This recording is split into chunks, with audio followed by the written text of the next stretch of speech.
Ravi colours இன்றைய trending பெண்களுக்கான exclusive கலெக்ஷனுடன் kurtis, palazzo pant, Patiala pant, துப்பட்டாக்கள், ஷேப்வேர்கள், நைட்டிகள், பிராண்டட் உள்ளாடைகளும் கிடைக்கும். ரவி கலர்ஸ், நேரு வீதி, ராஜா தியேட்டர் சிக்னல் அருகில், புதுச்சேரி. வணக்கம். முக்கிய செய்திகள். புதுச்சேரியில் குடும்ப தலைவிகளுக்கு அடுத்த மாதம் முதல் 2500 ரூபாய் வழங்கும் திட்டம் அரசாணை வெளியிட்டுள்ளதால் பெண்கள் மகிழ்ச்சி. குயிலாப்பாளையத்தில் மஞ்சு விரட்டு விழா, வெளிநாட்டு சுற்றுலா பயணிகள் ஆர்வமுடன் கண்டுகளிப்பு. குடியரசு தின விழாவிற்கான ஏற்பாடுகள் மும்முரம், பந்தல் அமைக்கும் பணி தீவிரம். புதுச்சேரியில் களை கட்டிய சாலையோர உணவகங்கள், பிரபல உணவகங்களில் கூட்டம் நிரம்பியதால் மாற்று ஏற்பாடு. நம்ம பாண்டிச்சேரிக்கு ரிலையன்ஸ் ஃபேஷன் வேர்ல்ட் வந்தாச்சு. குவாலிட்டியான பிராண்டட் ஆடைகள் கம்மியான விலையில. எங்க தெரியுமா? அண்ணா சாலை ரத்னா தியேட்டர் பக்கத்துல இருக்க நம்ம ரிலையன்ஸ் ஃபேஷன் வேர்ல்ட் தான். இங்க கலெக்ஷன்ஸ் எல்லாமே ட்ரெண்டுக்கு ஏத்த மாதிரி இருக்கு. விழாக்கால சிறப்பு சலுகையாக நீங்கள் வாங்கும் அனைத்து ஆடைகளுக்கும் சிறப்பு ஆஃபர்களுடன் நிச்சய பரிசுகளும் உண்டு. கம்மியான பிரைஸ்ல பிராண்டட் ஆடைகள் வாங்க அண்ணா சாலை ரிலையன்ஸ் ஃபேஷன் வேர்ல்ட் வாங்க. ரிலையன்ஸ் ஃபேஷன் வேர்ல்ட், நம்பர் 460, அண்ணா சாலை ரத்னா தியேட்டர் அருகில், புதுச்சேரி. இனி விரிவான செய்திகள். புதுச்சேரியில் குடும்ப தலைவிகளுக்கு அடுத்த மாதம் முதல் 2500 ரூபாய் வழங்குவதற்கான அரசாணை வெளியிட்டுள்ளதால் பெண்கள் மகிழ்ச்சி வெள்ளத்தில் ஆழ்ந்துள்ளனர். புதுச்சேரியில் கடந்த 2022-23 ஆண்டு பட்ஜெட்டில் குடும்ப தலைவிகளுக்கு 1000 ரூபாய் மாத உதவித்தொகை திட்டம் அறிவிக்கப்பட்டது.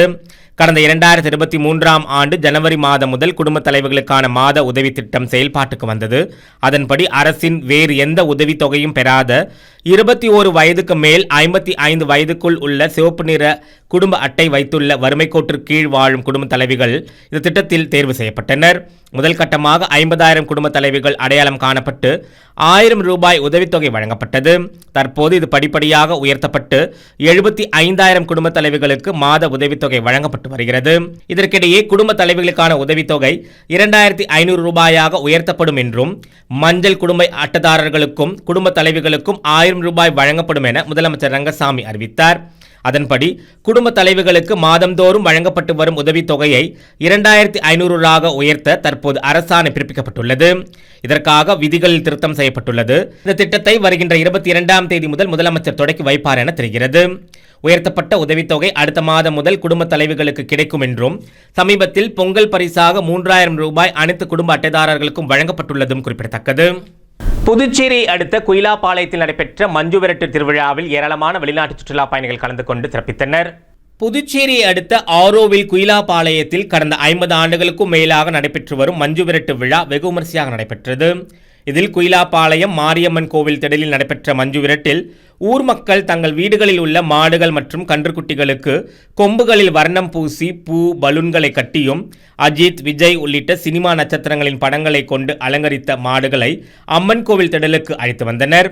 அதன் பின்னர் அம்மன் கோவிலின் முன்பு மாடுகளுக்கு சிறப்பு பூஜை நடத்தப்பட்டு மஞ்சு விரட்டு நடைபெற்றது. அப்போது ஏராளமான சிறுவர்களும் இளைஞர்களும் மாடுகளை உற்சாகத்துடன் விரட்டிச் சென்றனர்.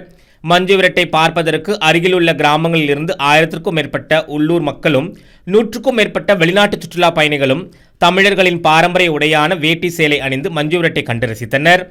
மேலும் மஞ்சு விரட்டின் போது நேர்த்திக்கடனாக மணிலா, எலுமிச்சை பழங்களும் வாழைப்பழங்களும் வீசப்பட்டன. இதனை மக்கள் போட்டி போட்டுக்கொண்டு எடுத்தனர்.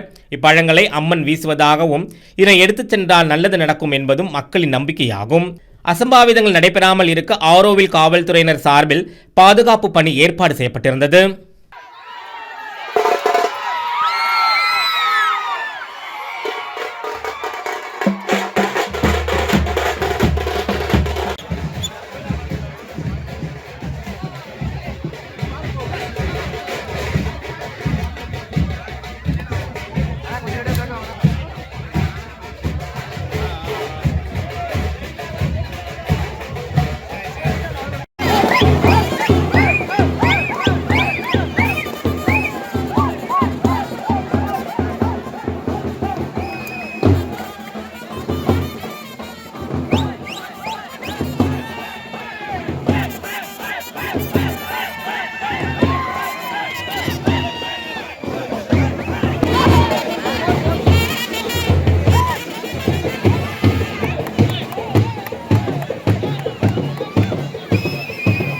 வரும் 26ஆம் தேதி குடியரசு தின விழாவை முன்னிட்டு புதுச்சேரி கடற்கரை சாலையில் பந்தல் அமைக்கும் பணி தீவிரமாக நடைபெற்று வருகிறது.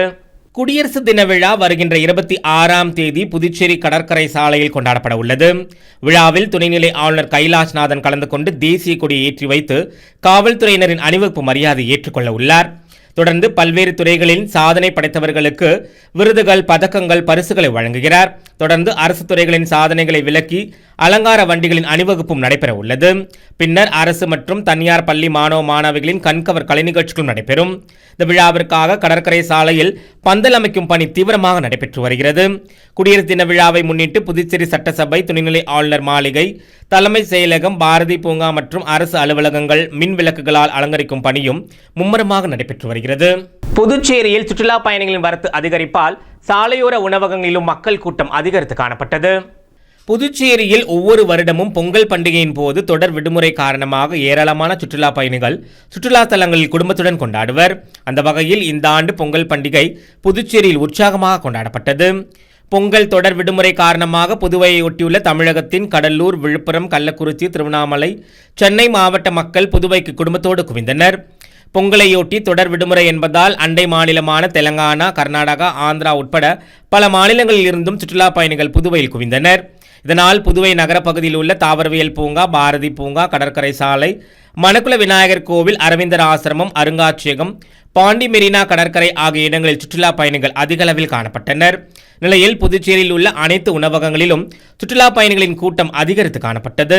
அந்த வகையில் பிரபலமான உணவகங்களில் இடம் கிடைக்காததால் பெரும்பாலான சுற்றுலா பயணிகள் சாலை ஓரங்களில் உள்ள உணவகங்களில் உணவருந்ததை காண முடிந்தது. இதனால் பெரிய உணவகங்கள் மட்டுமல்லாமல் சாலையோர உணவகங்கள் உட்பட அனைத்து உணவகங்களும் சுற்றுலா பயணிகளின் வரத்தால் களை கட்டியது. சர்வதேச மனித உரிமைகள் தினத்தை முன்னிட்டு நடைபெற்ற மாணவர்களுக்கான கட்டுரை மற்றும் பேச்சு போட்டியில் மாணவ மாணவிகள் ஆர்வமுடன் கலந்து கொண்டு தங்களது திறமைகளை வெளிப்படுத்தினர். மனித உரிமைகள் மற்றும் நுகர்வோர் பாதுகாப்பு இயக்கத்தின் சார்பில் சர்வதேச மனித உரிமைகள் தினத்தையொட்டி கட்டுரை மற்றும் பேச்சு போட்டிகள் தனியார் மேல்நிலைப் பள்ளியில் நடைபெற்றது. இந்த விழிப்புணர்வு போட்டிகளில் புதுச்சேரியை சேர்ந்த கல்லூரி மாணவ மாணவிகள் சுமார் 150க்கும் மேற்பட்டோர் ஆர்வத்துடன் கலந்து கொண்டு தங்களது திறமைகளை வெளிப்படுத்தினர். இப்போட்டியில் வெற்றி பெறும் மாணவர்களுக்கு அடுத்த மாதம் 1ஆம் தேதி நடைபெறும் இயக்கத்தின் ஆண்டு விழாவில் முதல் பரிசாக 10,000 ரூபாயும், 2ஆம் பரிசாக 5,000 ரூபாயும், 3ஆம் பரிசாக 3,000 ரூபாயும் வழங்கப்பட உள்ளது. மேலும் போட்டியில் பங்கேற்ற அனைத்து மாணவ மாணவிகளுக்கும் அவர்களது முயற்சியை பாராட்டும் விதமாக ஆறுதல் பரிசுகள் மாநாட்டு நிகழ்வின் போது வழங்கப்பட உள்ளது. இவ்விழாவிற்கான ஏற்பாடுகளை மனித உரிமைகள் மற்றும் நுகர்வோர் பாதுகாப்பு இயக்கத்தின் பொதுச் செயலாளர் முருகானந்தம் தலைமையில் போல்ட் பஷீர், கீதா லட்சுமி, காந்தி பிரகாஷ், முத்தமிழ் அழகன் மற்றும் இயக்க நிர்வாகிகள் கோபிநாதன், மதுரை நாயகம் உள்ளிட்ட நிர்வாகிகள் சிறப்பாக செய்திருந்தனர். தனியார் பொதுத்துறைகளில் லஞ்சம் வாங்குவது, வாக்குக்கு பணமும் பொருட்களும் கொடுப்பது, ஆன்லைனில் ஏமாற்றுவது வருகிறது. இதற்கு தீர்வுகள் என்ன? அரசாங்கமும் அரசு அதிகாரிகளும் தங்கள் கடமையை நேர்மையாக செய்வது. அரசாங்கமும் அரசு அதிகாரிகளும் தங்கள் கடமை நேர்மையாக செய்வது. மனித உரிமைகளை மீறுபவர்களுக்கு பொது உடைமை தலைவர் ஜீவானந்தம் அவர்களின் நினைவு நாளை முன்னிட்டு அரசு சார்பில் அவரது திருவுருவ சிலைக்கு மாலை அணிவித்து மரியாதை செலுத்தப்பட்டது. புதுச்சேரியில் ஜீவானந்தம் அவர்களின் நினைவு நாள் புதுச்சேரி அரசின் செய்தி மற்றும் விளம்பரத்துறை சார்பில் அனுசரிக்கப்பட்டது. இதனையொட்டி சாரம் அவ்வைத்திடலில் அமைந்துள்ள அவரது திருவுருவ சிலைக்கு அரசு சார்பில் பொதுப்பணித்துறை அமைச்சர் லட்சுமி நாராயணன், அமைச்சர் ஜான்குமார், அரசு கொறடா ஏகேடி ஆறுமுகம், சட்டமன்ற உறுப்பினர்கள் KSP ரமேஷ், பாஸ்கர் என்கிற தட்சிணாமூர்த்தி, லட்சுமிகாந்தன், சாய்தே சரவணன்குமார் ஆகியோர் மாலை அணிவித்து மரியாதை செலுத்தினர். நாடெங்கிலும் உள்ள கிறிஸ்தவர்களுக்கு எதிராக நடத்தப்பட்ட தாக்குதலை கண்டித்து புதுச்சேரியில் உள்ள கிறிஸ்தவர்கள் கண்டன ஆர்ப்பாட்டத்தில் ஈடுபட்டனர். மத்திய பிரதேசம், உத்தரகாண்ட் உட்பட பல்வேறு வட மாநிலங்களில் கடந்த மாதம் கிறிஸ்துமஸ் தாத்தா உடை அணிந்தவர்கள் மீது தாக்குதல்கள் நடத்தப்பட்டன. கிறிஸ்துமஸ் அலங்கார பொருட்கள் விற்பனை கடைகள் அடித்து நொறுக்கப்பட்டன. இந்த தாக்குதல் சம்பவங்கள் நாடு முழுவதும் பெரும் அதிர்வலை ஏற்படுத்தின. மதச்சார்பின்மைக்கு எதிராக இந்த செயலை கண்டிக்கும் வகையில் புதுச்சேரியில் தென்னிந்திய திருச்சபை பேராயம் சார்பில் அரசு பொது மருத்துவமனை அருகே உள்ள CSI தேவாலயம் முன்பு கண்டன ஆர்ப்பாட்டம் நடைபெற்றது.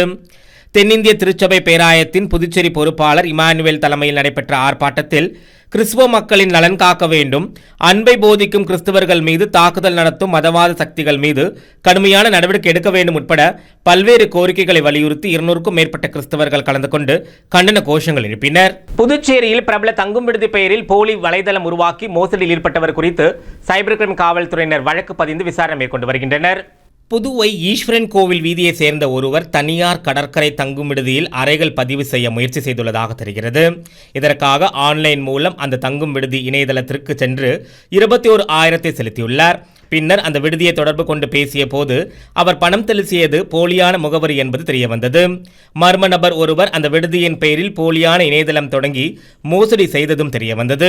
இதனால் அதிர்ச்சியடைந்த அவர் இது குறித்து சைபர் கிரைம் காவல்துறையில் புகார் செய்தார்.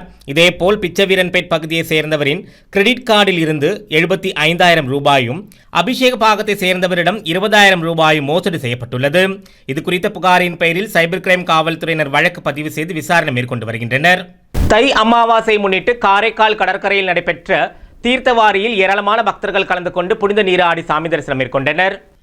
புதுச்சேரியின் பிராந்தியமான காரைக்காலில் தை அமாவாசையை முன்னிட்டு ஆண்டுதோறும் பிரசித்தி பெற்ற கைலாசநாதர் சுவாமி ஆலயத்திலிருந்து ஸ்ரீ சந்திரசேகரும் அம்பாலும் காரைக்கால் கடற்கரையில் தீர்த்தவாரிக்கு எழுந்தருளி பக்தர்களுக்கு அருள்பாலிப்பது வழக்கம்.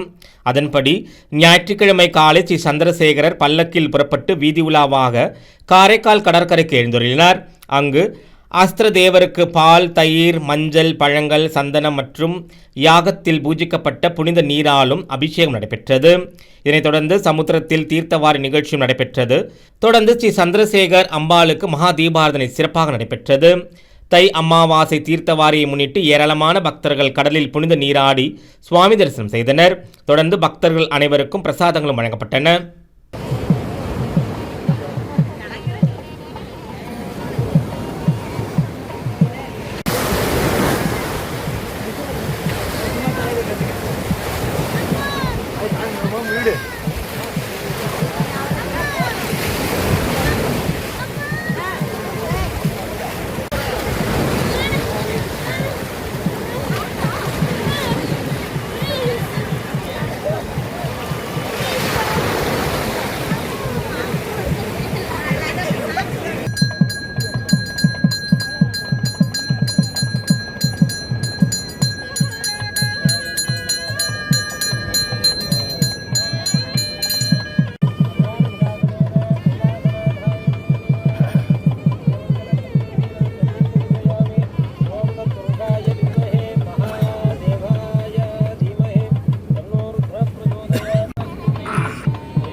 புதுச்சேரி காவல்துறையில் காலியாக உள்ள உதவி ஆய்வாளர் பணியிடங்களுக்கான உடற்தகுதி தேர்வு வரும் திங்கட்கிழமை 19ஆம் தேதி தொடங்கி பிப்ரவரி மாதம் 7ஆம் தேதி வரை நடைபெற உள்ளதாக அறிவிக்கப்பட்டுள்ளது. புதுச்சேரி காவல்துறையில் காலியாக உள்ள 70 உதவி ஆய்வாளர் பணியிடங்கள் நேரடி நியமனம் மூலம் நிரப்பப்பட உள்ளது. இதற்காக விண்ணப்பித்தோரில் 16,473 விண்ணப்பங்கள் ஏற்றுக்கொள்ளப்பட்டுள்ளது. இவர்களுக்கு உடல் தகுதி தேர்வு கோரிமேடு ஆயுதப்படை பயிற்சி மைதானத்தில் வரும் திங்கட்கிழமை 19/1/2026 தொடங்கி பிப்ரவரி 7ஆம் தேதி வரை நடைபெற உள்ளது. இதில் ஆண்களுக்கு வரும் திங்கட்கிழமை தொடங்கி பிப்ரவரி 3ஆம் தேதி வரையும், பெண்களுக்கு பிப்ரவரி 4ஆம் தேதி முதல் 7ஆம் தேதி வரையும் தேர்வு நடைபெற உள்ளது. தேர்வுக்கு வருவோர் அனுமதி சீட்டுடன் அரசின் புகைப்பட அடையாள சான்றாக அசல், ஆதார், ஓட்டுநர் உரிமம், வாக்காளர் அடையாள அட்டை, பாஸ்போர்ட் ஆகியவற்றில் ஏதேனும் ஒன்று கொண்டு வர வேண்டும். முதல் நாளில் மட்டும் 1000 பேருக்கு அழைப்பு விடுக்கப்பட்டுள்ளது குறிப்பிடத்தக்கது.